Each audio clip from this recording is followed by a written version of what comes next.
welcome back to Chasing Common Ground. Now, I have a special guest today. Mr. Adam Badger is joining the show for the first time. I bring a lot of return guests, but he is someone that I have enjoyed connecting with over the last month or two. We have a lot of mutual friends, mutual connections. So welcome, Adam. How are you doing today? I'm doing great, man. Thank you for having me on. I'm really hoping to be a repeat guest. Absolutely. I mean, I'm not too stuck up where I don't bring people back, and it's just we've had some good chats, and I'm looking forward to diving into more. But a lot of the people who listen to my show, maybe some of them know who you are, but some of them may not. So give us kind of a rundown as to who you are. I would probably guess that most people who listen to the show probably don't know who I am. I don't have a massive following by any means, but like I said, we do have a lot of mutual people. My name's Adam Badger. I live in New York, currently upstate New York. I'm a fitness coach, but I think I've kind of fallen more into a lifestyle coach sort of arena. A lot of work on mindset with my clients. I've been a coach now for over 10 years. I've been working out and in the fitness hobby since I was like 13, 14, so 20-ish years. I'm a father and a husband. I have two kids, a 4-month-old daughter and a three and a half or about to be 4-year old son. And I have a wife named Megan. And that's those are that's where my roots are. Is like that's the most important thing in my life is my family. And that's pretty much it. I've come to discover that I don't really have a ton going on outside of those things. Well, I mean, it's all about perspective. Like, I find oftentimes if you have connections with people, it kind of unpacks a lot of layers to them that they might not have even thought to acknowledge. Hmm. Kind of similar to if we're filling out a survey and it prompts us to respond to things that we're passionate about or things that we're proud about. Sometimes it reveals hobbies that we don't bring up, or it reveals qualities of ourselves that we forget to use to describe ourselves. One thing I'm notorious for on this podcast is bouncing around and asking random questions. And my first bounce around random question for you is back when you were 13 years old, I think you had mentioned that's when you had first kind of delved into fitness and stuff like that. Did you have any role models at that time in your life? Like in my personal life or just in general, like, celebrities and things like that. Well, probably leaning more towards personal life. Not, I mean, not really, to be honest with you. I'm the oldest of three boys. So I always kind of felt like I needed to take on that role model responsibility at a young age. Um, you know, uh, my dad is I love him and he's been sober now for almost 20 years. But he was pretty deep into addiction through a lot of my childhood. Um, so I thought my dad was like super like cool as a kid, like all kids probably do, but I don't think I had a set like role model of like, hey, this is, you know, how you should eat, this is how you should work out, this is how you should like live life sort of thing. Hmm. So I think I one thing that I've worked on over the years and continue to work on in my adult life is um I've always, kind of given up authority to people as like almost like this child, like, oh, will you be my role model? Like sort of thing throughout life. So at the time, to answer your question, I didn't have like a specific person who was like a coach or a friend or an older brother or an uncle who was like teaching me how to do it. I was kind of like learning it all on my own. And Hmm. I think that that is one of the reasons why I am so relatable and work so well with the general population is because I know how long it takes to figure this stuff out on your own. So I like to help people, shorten that gap. Totally. I like that. And to expand on that, recently I did a survey in my Instagram story because I was kind of just curious to see other people's experience. And essentially, the survey was asking if people had someone who kind of inspired them to go to the gym because they went to the gym, or maybe even just someone in their life who kind of took them under their wing to take them to the gym. And a person's response to that, there was no right or wrong answer. It was just Hmm. kind of like me understanding other people's experiences better while I reflected on my own. Hmm. And then there was like a part two to that question where I asked if people were committed to being that role model for other people now that they're at their present point in life. And the cool thing is that like there was a lot of scenarios where the people who maybe didn't have a role model were that much more passionate to be a role model. Hmm. And that's also a huge factor as to why like this podcast was busy, busy, busy. I was recording probably like 3 to 4 episodes with guests per week at one point Wow. in time. Part of that was due to just like timing of my career. Like I was financially stable, but I obviously had some extra spare time, so I was kind of like I wanted more control over my future, and I felt more control when I connected with more people, learned more things, and kind of produced more content. Um, but then as I got busier, the podcast kind of went to the back burner, and then I Hmm. was kind of thinking like I I don't know if my podcast is necessary. I don't know if like maybe I talk too much, maybe I'm too passionate, maybe nobody actually likes the podcast. So I'd kind of slowed down on it. But then as I was talking to more like young people, like age range of like 10 to 18, and Hmm. they were telling me about the people that they follow on YouTube and like the people whose advice they were learning from, I was like, that's garbage advice. And so I would like spend time talking to them. Like a lot of these, I have relatives over in Denmark, so I got to spend time with them. I have younger clients who are in their teenage years. Um, I hear insights from my nieces. They stay out of trouble. They don't listen to any garbage. They're pretty smart. But like getting exposure to all of the what's influencing youth. And I was like, Hmm. you know what? I gotta dial things up with the podcast, and so do all my friends Yeah. because there's outright garbage out there. And so if they can come across someone with maybe a smaller following, that's actually producing substance, like things that actually help, not Hmm. only like on a mental, physical level, but just like an overarching like lifestyle level, Hmm. um, then it actually makes an impact because otherwise we're gonna have all these people dry scooping AG1 powder because some influencer told them it was a good idea. Yeah, Um, man. Dude, that resonates with me a lot. Like I said, like throughout my entire life, I've been the person, the young person following, not great advice and just giving up authority, like and ignoring my own principles and gut instincts. And I mean, I always had like the baseline, like I never was like screwing anybody over or hurting anybody. But like when it came to how to navigate the world and become financially stable, become a man, I didn't know what to do. And didn't even know it at the time, but I was just looking for someone to take me under my wing or me under their wing. So I would just give up authority. And I mean, this is like, I'm talking about like, embarrassingly or not, like even into my, I'm in my mid 30s, into my early 30s, and even like, I still catch myself. My gut reaction is like, if someone's got something more than I do in an area that I care about, I ignore any, logic around this is social media. Like they're just presenting a thing, they're trying to sell you something, and I just give up authority. It's like my natural instinct to be like, you probably know more than me. I should listen to you. And then but as I've gotten older and I've built my own filter system, I'm able to like, control that.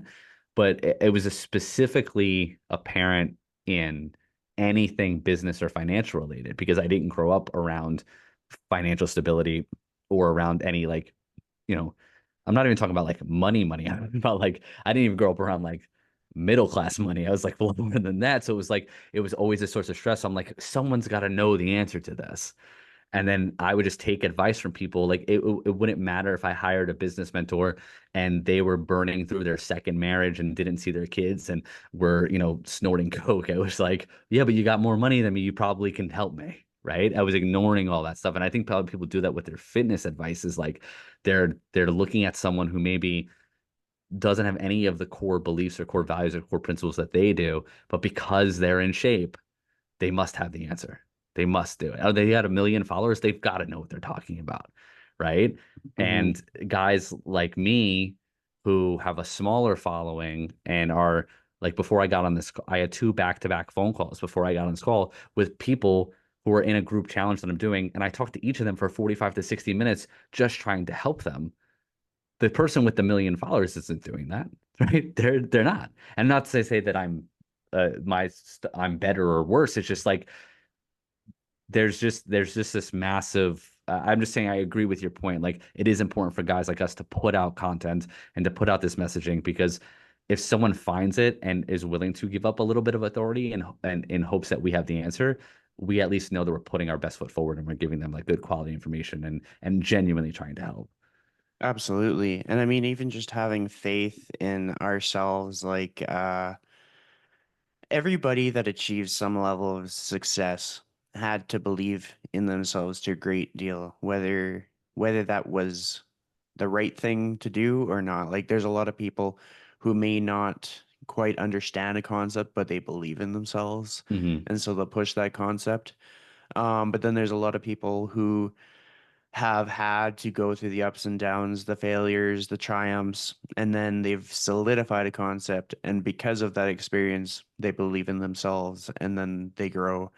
And a lot of the difference between people who grow either through like social credibility or through just like momentum in general, it's self-belief, Hmm. for better or for worse. Like confidence is such a huge variable in a person's progress. Now, there's one thing that you got me thinking about, and I'll provide my own examples first, but this is with regards to the filter that you run things through when you're kind of deciding on people to work with or directions to go. And my filter that I've learned is I am very observant in how people treat people who aren't me. Hmm. Because like a person's first instinct might be like, how does this person treat me? And Hmm. in that moment, there might be like a transaction that's about to take place. But I like to pay attention to how did that person treat the person that they worked with before me? Or how does that person treat people who do not pay them money?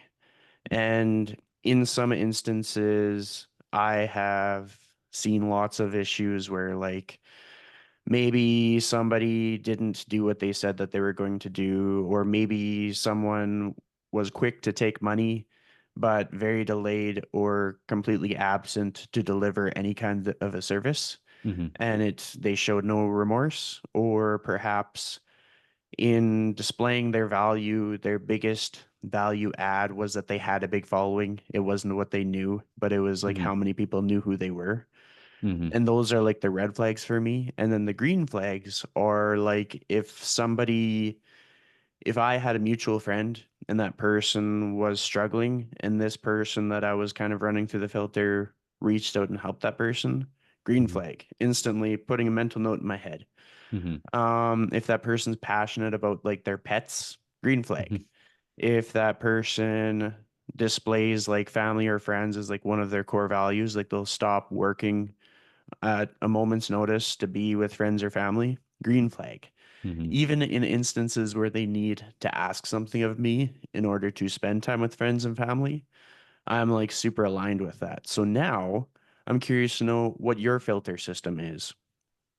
It's really good, man. I probably haven't I probably need to articulate it to myself more because I think sometimes it's a little bit too on the fly, right? Like I've noticed, and I apologize for being too maybe too vulnerable here, but I think one thing that I've worked on over the years is that like I just learned as a growing up that I just didn't build this, I didn't trust my gut, right? So I would know something didn't feel right, but still pursue anyway because I was like, oh well, maybe this is me just trying to stay in my comfort zone and like but my filter honestly is not too much different from yours. It's if someone is if everything relates back to money and status, that's like a red flag for me, right? If someone's like talking about, and not that I'm not judging anyone, but if someone's talking about how, you know, they don't see the point of having kids because that's going to impact how much they can focus on themselves, on their career, or their, how much money they can make. That's like a red flag for me because like I'm someone who has kids, and it's not a red flag that I think that that's a bad person. It's like, okay, well, that's probably not someone I should take advice from when it comes to business, right? Because if they're like, hey, I don't even want to think about having a kid because I it's going to impact how much money I could potentially make, then I'm like, all right, well, then I can't follow your advice because I can't work 17 hours a day because I have two kids that I want to be present for. Um, I think a green flag for me is how someone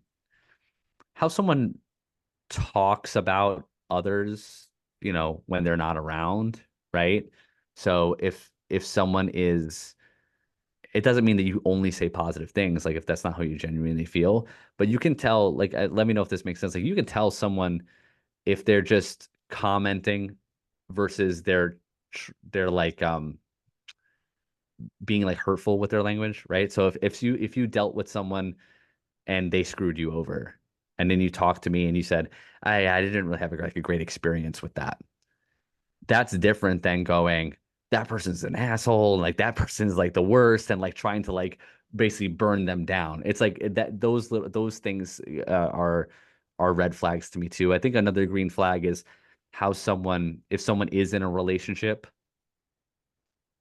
how they talk about like their spouse or partner when they're not around. If they're always complaining, they're always, deprecating that person. They don't really like ever stand up for that person behind their back. If I'm with a group of, men and all they're doing is checking out other girls and they're all in relationships, like that's a red flag for me. Like that doesn't align with me. Things like that. So I know this is Like kind of that. random. I like that. It's there's a lot of things that I'd be very much in alignment with that. Um, I'll even share a story. Like there was one time that I went on a trip to Hawaii with a few friends. I've done a few trips there, and on this one, instead of sleeping on the beach like we had done the prior two times, this one we stayed in an Airbnb. Hmm. The funny thing with this Airbnb is it was like a kind of like converted hotel. So it used to be a hotel and now is almost like a condominium building. And the elevator, the buttons were kind of like the actual button surface was broken, so it was just Hmm. like the metal contact point. Hmm. And so you'd have to use like a key to complete the circuit because the key was metal. Hmm. But you'd have to use a key holding onto your shirt, holding onto the key, or a key with like a rubber handle. So you Otherwise, didn't get you'd get electrocuted? shocked. Yeah. Like so it was quite the system. So we'd all be like holding our shirt, holding the key, pressing the button so we could go up a floor. And if it didn't work, we had to get out and go up the stairs. Uh-huh.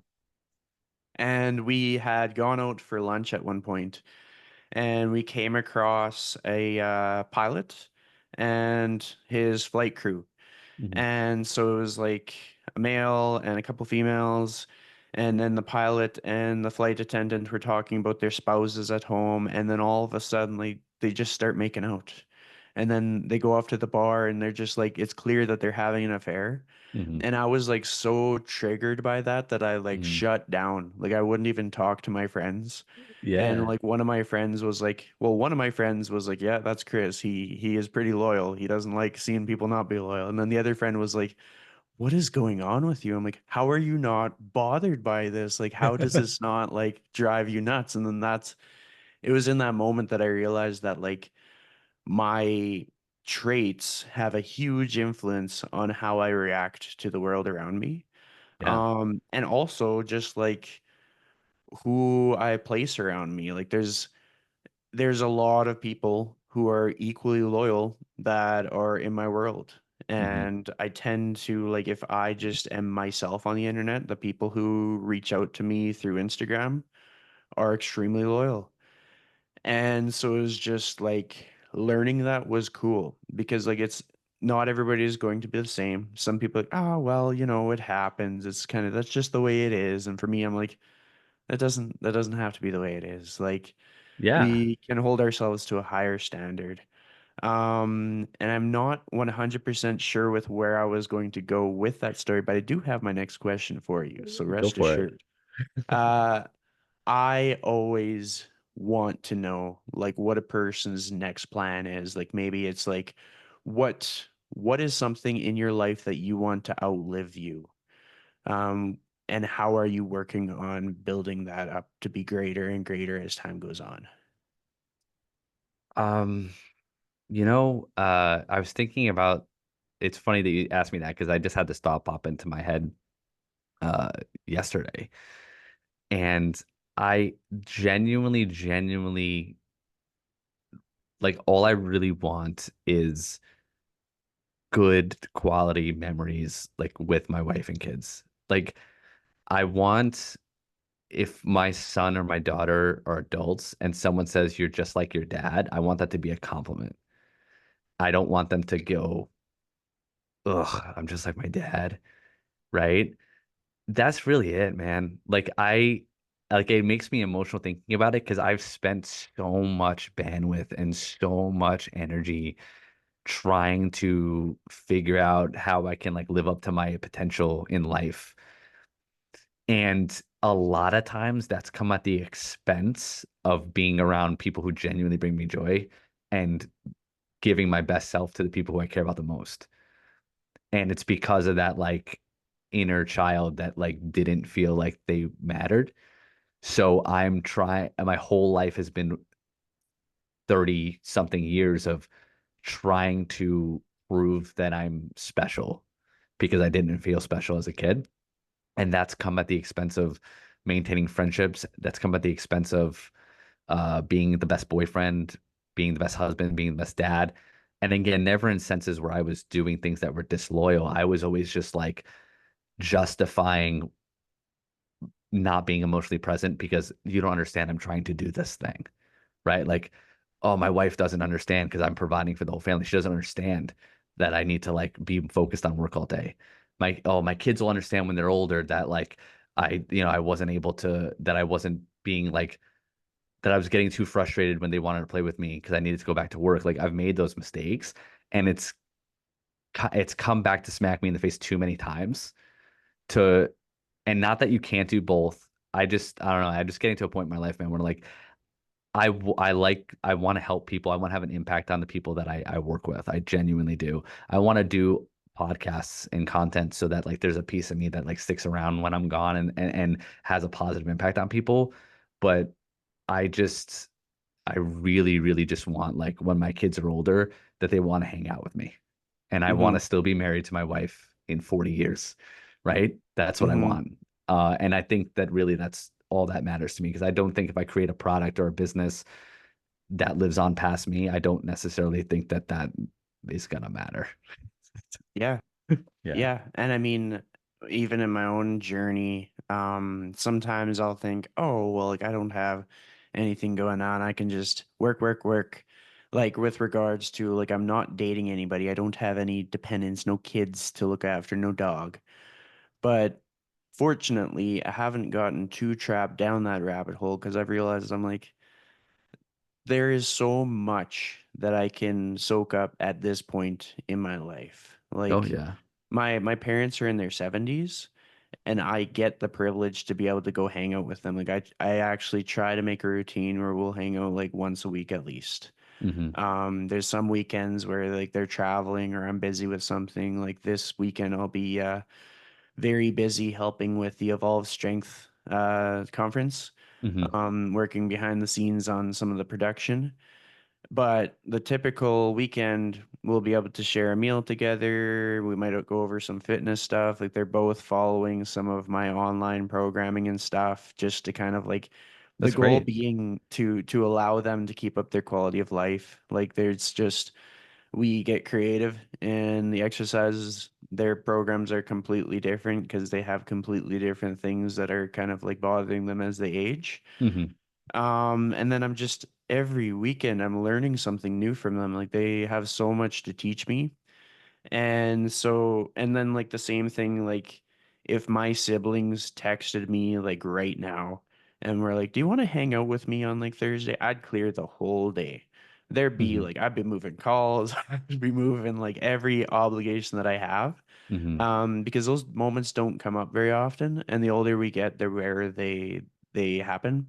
Hmm. And like even just like from a professional standpoint, there's dozens of things that I should have had completed in January. Hmm. Like some of the back end stuff for my own business. Like I've got courses that are in the middle of being developed. I've got my website that's almost done, but not quite. I've got all these different things that I should have essentially had completed in January, but it's because I've chosen to really prioritize like the connections that I have access to now. Hmm. Because now is a time, like even if I don't have all the connections that I thought that I would have when I was younger, like when I was like a teenager, I was like, yeah, when I'm like 25, I'll probably have a few kids by then. I'm 32. And Hmm. so it's like that's not how it went, but that doesn't mean that I can't like soak up the moments. But kind of echoing your sentiments, like the things that outlast us, like I think our podcasts are cool because that's kind Hmm. of like a time capsule. Yeah. And it's sort of like in contrast with building this big business. Like, let's say we're trying to build something that ended up on the stock market and outlasted us in that way. Like, Hmm. that takes a lot of effort. Yeah. But having conversations and capturing them, not as much effort, but Hmm. like huge impact if the right person comes across it. Yeah. Um, One of the things that's inspired me is like many of my most passionate listeners have known me for the least amount of time, Yeah. but have listened to the most episodes. And then the people who've known me for the longest amount of time may or may not have listened to the least amount of episodes. Yeah. And it's just like super enlightening for me because I'm like, okay, so where I might be focused on the people who've known me the longest and like, ah, what does he do? Or like he talks too much or something like that. What I'm missing is that like all it takes is connecting with a few new people, and all of a sudden, like the whole library of everything you've ever done is extremely valuable to them, Hmm. which is huge to me. But I think what I hope that people get from that little snippet of our conversation is work is always here. Yeah. But these moments and this sense of purpose with who we are to our family and friends, that is not always here. Like life is very short and a lot of things happen without warning. Like Hmm. people don't always live to 80. People can be healthy one day and fall ill the next week. And if we forgot to schedule and prioritize things, we will just miss out. There's no rewind button, there's no try again. When it's game over, it's just done. And so like that's why I like to do kind of like the non-fitness part of the things because then Oh, it dude, doesn't. I'm so into the non-fitness part of the things. Like Yeah. I think um one thing you said was that like, hey, if you're one of your siblings said, hey, you want to hang out tomorrow, you would clear your whole schedule. And I was like, man, yeah, like I don't do that. Like I need to get better. Like I think if my wife asked me to do something tomorrow, I would be hesitant to cancel my schedule. Right? If my kid asked me to do something tomorrow, I would get anxiety about needing to like reschedule calls. And it's because of that like scarcity approach to my business in my head, in my subconscious. It's like, oh, this can get taken away. This is my vehicle to provide for my family. So if I reschedule a podcast or I reschedule a console call, that might never come back to me. And then sometimes I don't treat my moments with my family like that. And again, like I'm just being totally like honest. I don't have it all perfectly figured out, but I work daily to try to be better at that stuff, because there's many times where I get to the end of the week and I'm like, all right, I'm gonna start taking weekends off of work, and then the weekend comes and all I'm thinking about is work, and all I'm panicking about is work, and all I have anxiety about is work, and then I'm going on a trail walk with my wife, my two beautiful kids, and I'm like physically there, but I'm like not mentally there, and that's something that I've had to continuously work at, because it's just this hardwired like trauma response to, oh no, like all my clients could cancel tomorrow. The any people interested in coaching could dry up. What if I didn't do enough content this week? What if my content's not good enough? What do I need to fix? And I think that a lot of people deal with that with their health and their fitness, right? There's just like all the things they could be doing and they don't know what to do, so then they just like freeze. And that's one thing that I try to help my clients with, is simplifying the process. Hey, listen, as long as you're doing these 3 to 5 things most of the time, everything's going to work out. And getting them to be more present in life and be more confident in their process. Like that's what I help people with, and I'm able to do that because I have to do that with myself daily. Mhm. I mean, what I've found to be helpful in kind of creating those openings for life is using technology to make it easier. Hmm. A scenario being that like if I needed to clear out my Thursday schedule, it's one thing to say, hey, I need to move this appointment. What day works for you next week? Hmm. And if I did that, a lot of the times people don't have an answer quickly. And so because it takes so much effort to kind of come up with the answer, they might put it off and then they don't get their appointment. Um, and so I'll use kind of the same techniques that I might use for like a sales call, Hmm. where I either offer them two options that based on my intuition, like usually if somebody has an initial call with me, I can assume that their availability is pretty good around that time of day if I Hmm. offer it on different days. So I'll either provide two options based on like some of the times we've already spoken, Yeah. or and if it's time zone stuff, I always have to cater to their time zone so that I don't Hmm. confuse them. And then Yeah. the alternative is just utilizing like there's Calendly, there's all the different like scheduling softwares. And even though it may seem like over the top for like let's say we're rescheduling like a coffee meeting or something like something where it's not like business related per se, Hmm. even though it may seem like overkill, it makes it that much easier to kind of like follow through with like keeping that person in the calendar. And then sometimes, like I've been fortunate to have very clear weekends at this point in my career Hmm. where I basically like kind of set boundaries where it's very hard to book my time on the weekend. Hmm. But in the situation where, let's say, I spent like a Thursday with somebody and like the whole day got cleared out, then I would just open up like a Sunday Hmm. and see how many things I could transfer over to the Sunday, and that would be the trade-off. It's like Yeah. once in a month opportunity to spend time with somebody I hadn't spent one-on-one time with in years Hmm. and just making it work for that weekday and making up for it on that one weekend. And then the other weekends, I can be back to my normal routine. Hmm. But it's just like, in order to make things kind of go the way that we want, I think when we communicate like our intentions with things, like if I was moving someone's session, but it was so that I could have more like connection in life, I would equip, like in most cases, it would be a lot of clients that I would Hmm. have to inform. And so I would equip them with the context that I'm like, I'm not asking to move this so that I can like work more or so that I can talk to somebody else. Hmm. This is so that I can make sure that I'm taking care of my social connections. Yeah. Because a lot of the conversations that I have with people is making sure that they can reach their fitness and nutrition goals without sacrificing their social pillars, like without feeling like they have to bring a container of meal prep to the turkey dinner, Yeah. and without bypassing enjoying like visiting a local brewery. Like if Hmm. they're not someone who is living like a lifestyle where they're alcohol free, if they're still having alcohol, breweries are a really cool place to go. And you get to experience the craft of making something that is unique, especially when it is like a microbrewery. Hmm. And so then it's like your opportunity to partake, and then you just get to practice moderation. You're not gonna take their whole inventory.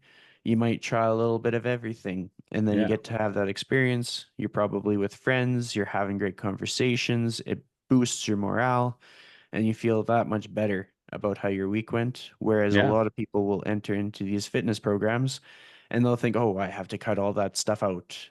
Oh, And I like just had we, that conversation with someone today. She yeah, was like, "Oh, what I'm really upset, what I'm really nervous about is my son's getting married in like 6 weeks. How am I going to stay on track that weekend?" And I said to her, I said, how many times do you think your son's gonna get married in his life? And she's like, I'm like, hopefully one, right? Yeah. Worst case scenario, two or three, right? And like that doesn't matter. You shouldn't be on track those days. Like you shouldn't be. Like you could go off track 100 times a year. It's the other 265 days that actually make the difference. And again, this is advice that I know maybe I sound like a like a downer when I'm talking about some of the stuff, but it's just because I've dealt with those things in my own life in my own way with business with stuff to realize like, hey, like when you said, hey, work is always gonna be there, it's like my natural instinct is like, well, it may not be. Like it might not be, right? It's but I've been on my own. I've had my own business for 6.5 years, right? So it's like at some point you've got to look and go, well, it's lasted 6.5 years and things are okay. So like Hmm. you're gonna be fine. And what always brings me energy and gets me back into a positive mindset is doing things where I have to show up as a coach. Like when I had those two calls and I'm doing this with you, I'm gonna be done with that and I'm gonna feel way better about my career, even though I made $0 from any of those things. Because I'm like, oh, I am good at this shit. Like I do it. So I think when it comes to your fitness goals, if you're someone who is lacking confidence and you're falling off track, the way to get back onto it is not to lose the next pound. It's to do the next thing that you should do. So like if you miss 3 days at the gym, the way to feel better is to go to the gym. It's not right. It's not to figure out what you need to cut out of your diet. It's like, oh, go do the workout, prove to yourself that you can do it. You're going to feel a little better. Right. So I think that that's a really important takeaway for people too, is to remember if you're ever in a situation where you are lacking confidence or you are taking a hit or you are falling off track, the best way to feel better is to just do the thing that you should be doing and prove that you're good at it. Absolutely.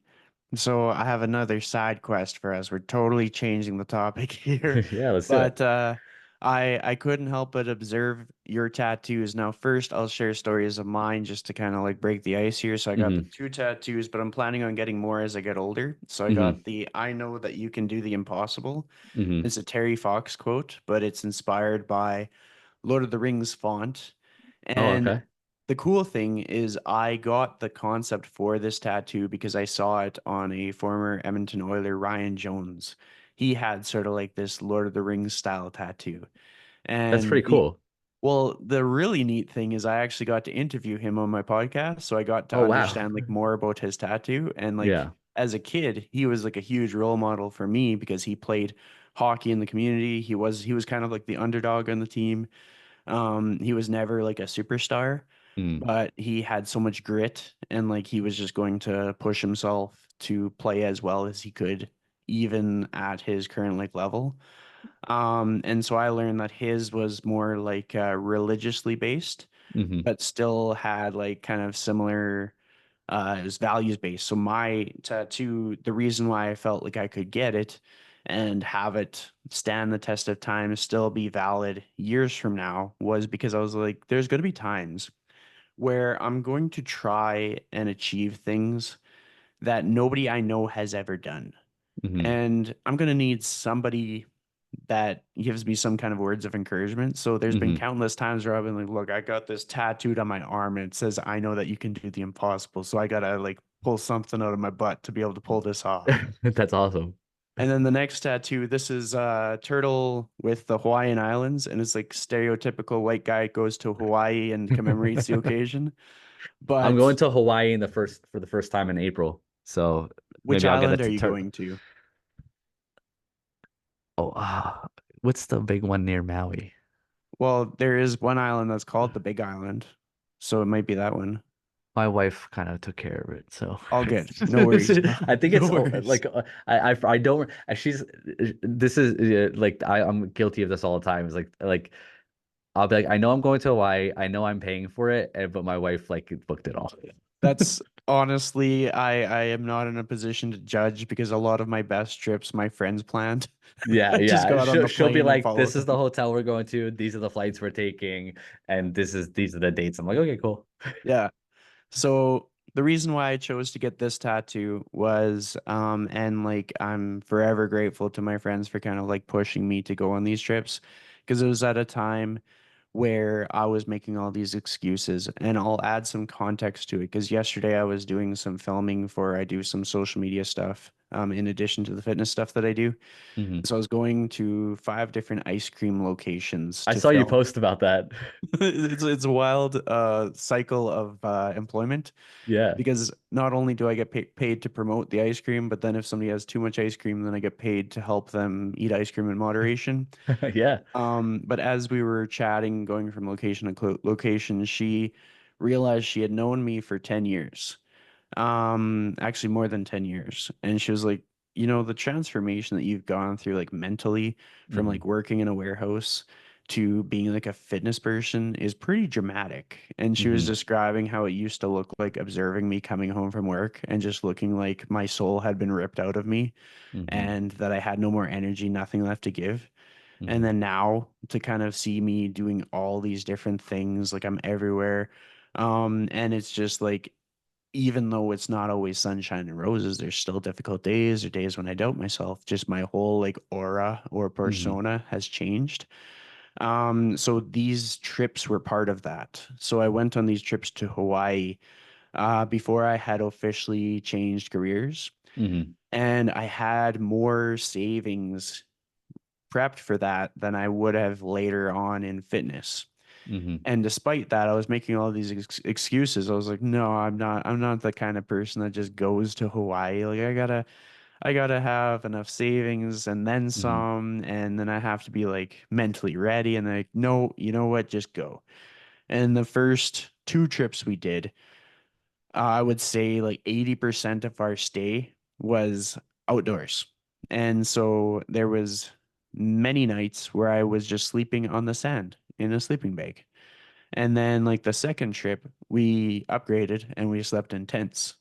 Yeah. But we would always find like the loopholes where if you bought a fishing rod, you could sleep on the beach because you were fishing, even if Oh, we nice. never caught any fish. And now I will say like there's a big part of me that feels like I need to be responsible for what I'm promoting here. So like we never left a mess. We were always Hmm. respectful. We didn't go on any private property or anything because like this isn't something that I want to become popular in Hawaii because like the Yeah. Hawaii is such a beautiful, magical place. Yeah. And like even the tattoo shop that I went for this tattoo actually burnt down in the fire. I think it Oh, was in wow. Lahaina. And so I was like, wow, like so much of the experiences that I've had are Hmm. gone. Like the hikes that I've gone to, a lot of them have eroded just Oh, with like wow. weather. Yeah. So like these once in a lifetime moments that I have captured are truly once in a lifetime. And it doesn't mean that other people won't experience them, but it reinforces to me the value of just booking the trip. Just go. Just Hmm. like you don't even need a reason, just go. And so by having that tattoo, it helps me to just stop and just go. And so that was a big part of like I just spontaneously booked a trip to Denmark in May. I have relatives over there. Hmm. And so I was able to spend some quality time with them. And it wasn't because anybody had like a important occasion for me to go to. It didn't Nobody had to really twist my arm. Hmm. One of my relatives casually mentioned it on Facebook and I was like, you know what? I will come to Denmark. That's And awesome. I think they were all maybe caught off guard, but we had such a good time. And so those are the reasons that I have those tattoos. Now it's your turn. You can tell me about a couple of your tattoos that are significant or all of them. Totally up to you. So I've got one on my shoulder, this one here, which is a carousel horse. I don't know if you can see it very well. And it's based off of the cover art for Catcher in the Rye, the book Catcher in the Rye. And I read that book as part of a school project when I was 16, and I had moved from downstate New York to upstate New York, and it was a big transition in my life. Like we had like lost our home. Like we moved out of our house. Uh, my mom and dad were splitting up. Like we moved in the middle of our junior year, so I had like just started to make friends in high school, and then had to leave all that. So I moved up here And I don't, have you read the book, The Catcher in the Rye? Nope. So the whole book is about this guy named Holden Caulfield who basically just feels like he's a teenager and he just feels alienated from society. Like he feels like he's like doesn't get people. Like he doesn't get why people act the way they act. He doesn't get why people are into the things they into. He just feels completely alienated. He like basically like runs away from school and goes to the city and is like on his own for like a few days. And he said he views himself as like the catcher in the rye, like this person who can like save. Basically, he just views himself as this person who is trying to like save young like kids from falling off the deep end and falling into society's like cycles. And I resonated so much with that book. And I, at the time, was like a straight A student and moved here and stopped doing schoolwork, stopped turning in assignments. And I wrote a paper on this book. And again, this is a teacher who thinks I'm just a fuck off because I used to be a straight A student. I moved here. She's like, this guy doesn't do anything. Like I literally went from a straight A student to I remember having a 33 like for one quarter. And I had that moment of like, oh, I got to get my shit together. And I wrote a paper on this book, and the paper was you could choose different structures that you wanted to write it in. And I essentially wrote a dialogue between the main character of the book and his therapist. And keep in mind, there's no therapist in the book. So like I made up the character and wrote it, and she was like blown away by this. And I just have always had a relationship with that book, even though I've only read it once, because I just felt so connected to that character that I always just feeling alienated from society. Like I don't fit in. And so that's that tattoo. I have one on this arm, which is a full sleeve, but basically the artwork is it's a gargoyle down here. But it's basically like the stone breaking off the gargoyle to reveal the monster underneath, and he's just got his head down like sad, right? And then up here is an angel kind of like flying away from the gargoyle. And it's essentially like the gargoyle is like the hard surface is broken. Like that hard, scary, we see a gargoyle, that stone that you see, that scary, intimidating structure is broken and revealing like the sadness underneath and the angel's innocence, like loss of innocence. Um, I have one here, which is a ship on my bicep, and it comes from kind of like I don't even know what the word for it would be, but basically like a short story of a boat in the ocean. Like once it crosses the horizon and you can't see it anymore, it doesn't mean that the boat's journey is over. It just means you can't see where it's going. Um, and then I have one. This is like pretty. It's just a heart on my sleeve. So like the heart on my sleeve, and then I have one over here, which is when I came up with the idea for this, I thought it was a really unique tattoo, and then I saw like a bunch of different people who have it, so it's not very unique, but it's a pocket watch and roses, so it just reminds you to stop and smell the roses. But the pocket watch doesn't have hands on it, so it's just basically like the concept of like, time is invaluable, but it's also like meaningless. Like don't set deadlines for yourself. They have to get things done by a certain time. Just kind of like live life. And then the last one I have is it's like footprints. I don't know if you can see that, but it's footprints and there's a tree there, and it's taken from this picture that you've probably seen a thousand times that most people have, where it's like Winnie the Pooh and Piglet Yeah. walking. And the quote on it was basically like, uh, basically like even if we're apart, we're still, we're always together, sort of thing. Which is, I got that tattoo in 2015, and ironically, my daughter's name is Winnie. And we didn't name her based off of the tattoo, but it just so happened that we had a daughter this year, and her name's Elowen, and we call her Winnie. So it's just an interesting coincidence. But yeah, those are most of my tattoos. That is amazing. And like that's how many times do people truly like dive into like the meaning behind things like that? Because it allows you to get to know people on such a better level. Normally, I don't. To be honest with you, I'm just like I usually kind of brush it off because in this context it makes sense. But for most people, if they're asking you, they're kind of asking you like so what's that tattoo? And I just kind of like brush it off and go, oh, it's a long story, or I'll just say like, oh, it's this, but I won't give any meaning behind it. But yeah, I've actually haven't talked about that in a long time, so it's kind of cool to describe that. Yeah, I mean, like for me, I've had lots of instances where I'll ask people more questions about something, and sometimes just in the way that they respond, Yeah. it's kind of the same to like if you're at a party Hmm. and you notice the person who's paying the most attention to the dog at the party, Yeah. oftentimes they're a pretty good person. Yeah.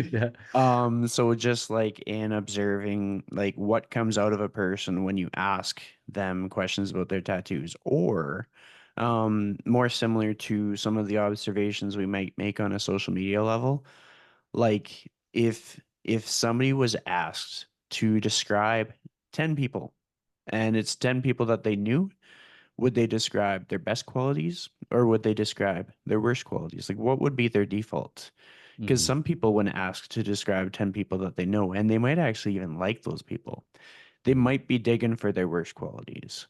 That's interesting. Um, and it's worthwhile to like challenge everyone to start looking for a person's best qualities. And it's not necessarily because we need to go be complimenting other people, but more so if you are someone who is kind of like wired to see people's best qualities, it's a very high chance that you are seeing the best qualities in yourself as well.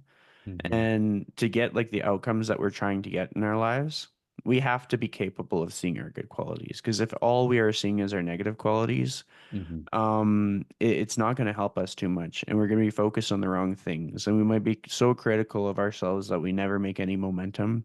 Hmm. And like with that being said, like oftentimes the people who need to be checked the most, like the people who see that they have no bad qualities, Hmm. um, the most with the most conviction may actually have a lot of bad qualities, and maybe they just need to kind of like take some feedback and kind of like check themselves.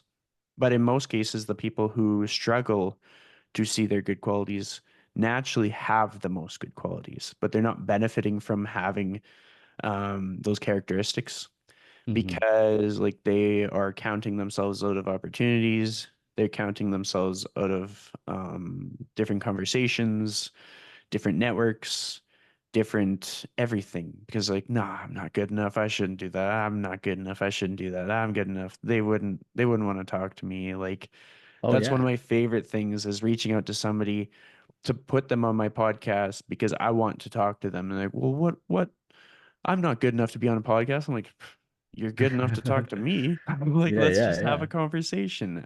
So hopefully that's kind of like a takeaway that people can kind of like latch onto and learn from. But I'm curious if you were going to give the audience some advice based on what we've shared in this conversation that you think would help them in a very meaningful way, what would that advice be?